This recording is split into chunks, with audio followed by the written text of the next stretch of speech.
The 28th of July, 1940, Salzburg, Austria.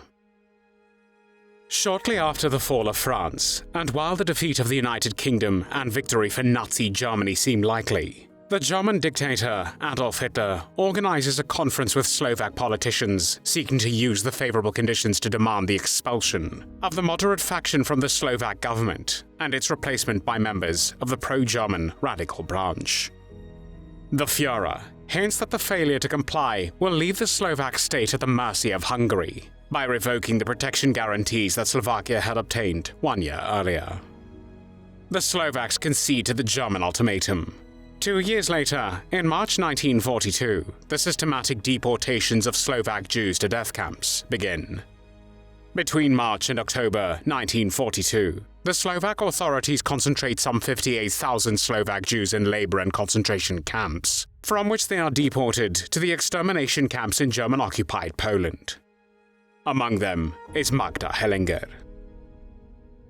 Magda Hellinger, one of 5 children of Jewish parents, was born on the 19th of August 1916 in Michalovce, in today's Slovakia, then part of Austria-Hungary. Magda's father Ignaz was an accountant who later became the Jewish history teacher in their region, and her mother Berta was a housewife. Though the family was not rich, the Hellinger family often shared food with those who had nothing to eat. It was during her childhood when Magda learned that whatever food was available should be shared. At school, Magda was a good student, and her teacher even asked her to tutor some of her classmates in the afternoons so that they could pass. When Magda was a little older, she became very involved in the Jewish Scouts movement, Hashomer Hatzair, arranging programs and social evenings for the local young girls and boys. It was a great success, and proceeds went to organization Keren Kayemet L'Israel to buy land in Palestine. At the age of 14, Magda, together with her friend Marta, decided to open a kindergarten during summer holidays. Soon, 40 children were waiting outside their homes to be gathered by Malka and Yafa, which were their Hebrew names, and marched off to their new kindergarten. Because of her organizational skills, Magda was appointed leader of all groups of the Jewish scouting movement and had a reputation as a master organizer. When Magda was 18 years old, she received her qualification to become a kindergarten teacher and decided to open it in Michalovce, her hometown. Ferdinand Alexa, the mayor of the city, provided a neat house with a foyer and 3 adjoining rooms. Though the kindergarten was full within days, something bad was in the air.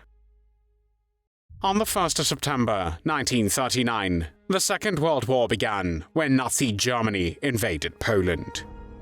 In April 1940, the first Aryanization law was passed in Slovakia, which meant the seizure of Jewish-owned property and exclusion of Jews from the economy. This was justified by the stereotype and reinforced by propaganda that Jews obtained their wealth by oppressing Slovaks. On the 9th of September 1941, the Slovak government passed the Jewish Code.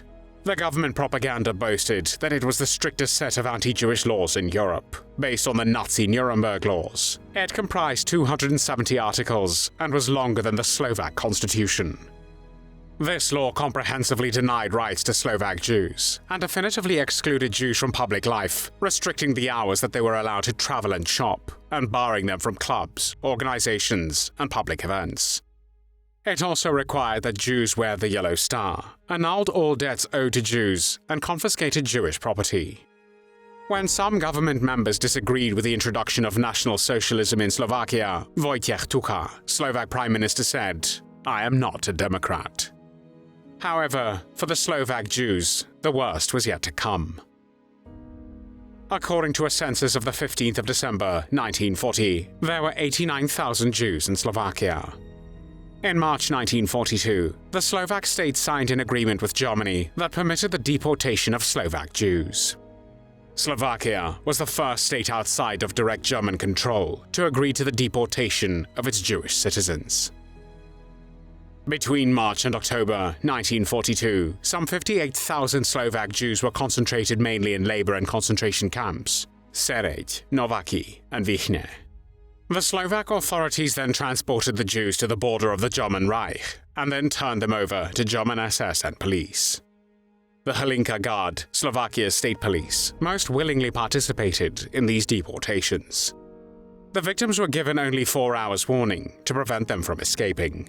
Beatings and forcible shaving of Jewish men's beards were commonplace, as was subjecting Jews to invasive searches to uncover hidden valuables. Some members of the Hlinka Guard took advantage of their power to rape Jewish women. In 1942, Josef Tiso, a Catholic priest and the Slovak president, gave a speech in which he justified the ongoing deportations of Slovak Jews. Hitler commented after his speech saying, "It is interesting how this little Catholic priest Tiso is sending us the Jews." Virtually all of the deported Slovak Jews were killed in Auschwitz, Majdanek, Sobibor, and other locations in German-occupied Poland. Of the Jews deported from Slovakia to Nazi death camps in 1942, only 300 survived. The Slovak state paid Germany 500 Reichsmarks, an equivalent of 3,800 United States dollars today, for every deported Jew for what they called retraining and accommodation. During the war, German and Slovak authorities deported more than 70,000 Jews from Slovakia.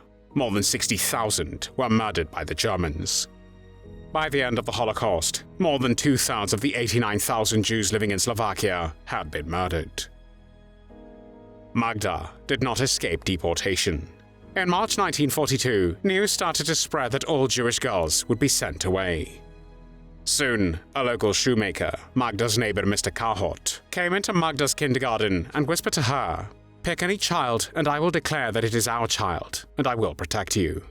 He told Magda that he loved her, suggesting that she should become his mistress. Magda replied, "No." Despite having papers to protect her from deportation, the Hlinka Guards came to Magda's house the same evening. Magda realized that the shoemaker, who was the head of the Hlinka Guard in the area, had sent them in revenge for her refusal to become his mistress. She was taken to the town hall, where dozens of other Jewish girls had been rounded up. The next day, 2 Czech guardsmen took Magda to her parents to say goodbye. Then in the afternoon, Magda and other women were taken by bus to the railway station. On the way, Berta, Magda's mother, ran after them, stopping the bus. She told Magda, "My dear daughter, we never told you that when you were a little girl of 8, your father took you to a famous rabbi, the Belzer rabbi. When he put his hands on your head to bless you, he said, 'This girl has a special mission in her life. She is going to save hundreds and hundreds of Jewish souls. I just had to tell you.'" Magda did not know that it was the last time she was to see her mother. They hugged and kissed, and the bus continued its journey to the railway station. From Michalovce, Magda arrived in the city of Poprad in a regular passenger train.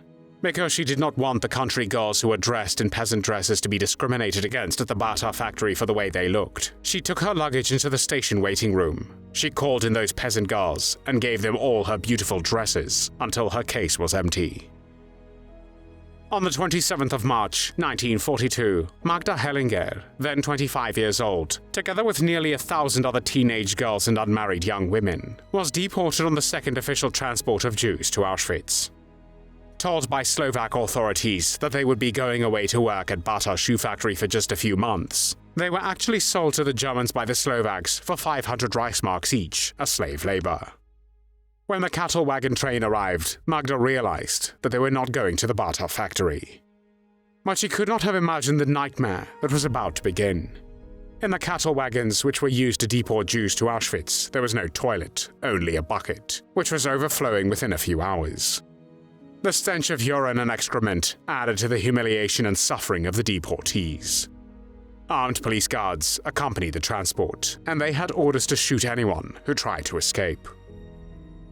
When they reached Auschwitz on the 28th of March, 1942, the German Gestapo officers with their vicious German Shepherd dogs stood waiting for them. They shouted, "Los, los," meaning go, go, move fast. Magda understood as she spoke fluent German, and with no suitcases, she jumped off the cattle car more easily. They spent the night in an empty block, sleeping on the floor, and next morning they were ordered to assemble outside. They stood there for hours and saw other girls in rags, without hair, signaling something to them.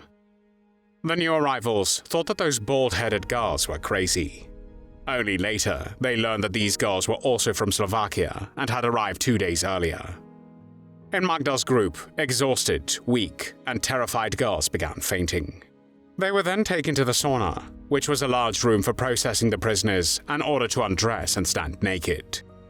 Though it was cold, they were dunked into vats containing murky chemical liquid, 10 at a time. Then, standing wet, naked, and dripping, a laughing man who took great pleasure in his work sheared Magda's hair with blunt scissors so many times that her scalp was bruised. He also sheared women's underarms and pubic hair. Magda's arm was tattooed with the number 2318. Next, they were given remnants of Russian prisoner of war clothing, green cotton shirts and trousers, but most of them did not have buttons. Magda had to hold on to the top and bottom to keep them on. Instead of shoes, they were given wooden sandals with a leather strap. Some girls started to go crazy. They were kicking and scratching, screaming, and crying. Magda learned that it was common for girls to lose their mind in there, and that such girls were taken to the hospital and given a fatal injection of phenol into the heart. For the next few days, Magda slept in the same bed with them, talking to them day and night. She patted their heads and faces and reassured them that she was with them. After a few days, they calmed down and acted normally. Soon after the women arrived in the camp, there was a big commotion in their barracks because jobs were being delegated, and girls became desperate to secure jobs that might prove less harsh. Marie, one of the German prisoners in charge of the Slovak girls, came to Magda, and the two women found out that they were both teachers. The next day, when Magda rushed to join the agriculture team, Marie slapped her and said to Magda, "What do you think an agricultural commando is? They will carry large rocks back and forth, and in the evening they will come back bruised and exhausted. You, Magda, will help wash the floors and make the beds. You will bring the tea and the bread for the 600 girls in your barracks. I am called room elder, and you will be called room helper." Evening came, and when the girls returned exhausted and bruised, Magda understood that Marie was someone she could trust.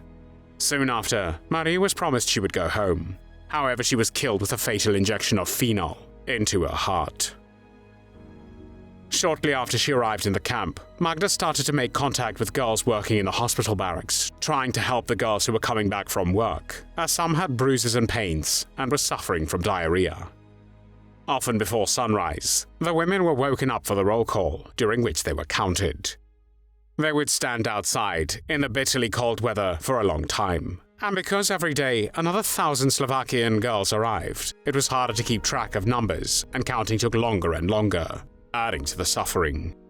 Many could not take neither the beatings and meaningless hard work, nor the long roll calls, and turned to the electric fencing to end their suffering. However, the worst was yet to come.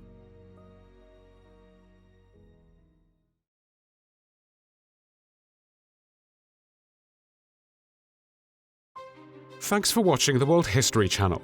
Be sure to like and subscribe, and click the bell notification icon so you don't miss our next episodes. We thank you, and we'll see you next time on the channel.